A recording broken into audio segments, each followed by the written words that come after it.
don't want to tie myself to it, but it looks like it's probably a 19th century vessel.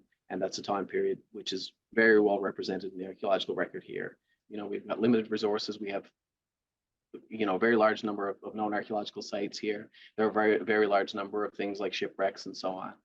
Not everything can be saved, right? We can't preserve every shipwreck. We can't preserve every aircraft or every vehicle and so on. So in many cases, what's possible is documenting what's there before it's gone. We've got a pretty good record of this as it was. We've got samples that we can continue to learn from. We've got wood samples, and we've got a variety of metal objects as well. I would sort of guess it's probably going to be months before we get the results of these things back.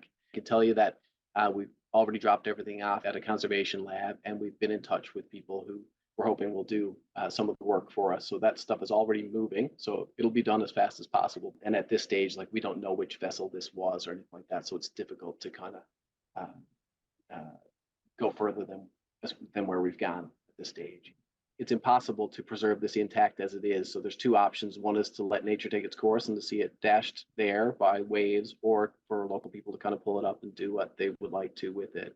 And they're certainly, I think, approaching it with great respect, and they're in touch with us, and their intention is to be stewards of this, and to interpret it as well as they can. And if new information comes to light about it, that can be added to the interpretation. And at the end of the day, we've got a record of what was there.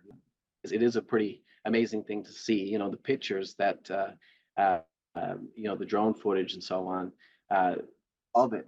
It's just so great. Everything looks amazing. So I can see why this captures people's imagination, why people are so interested in it. It's a pretty kind of amazing thing to see.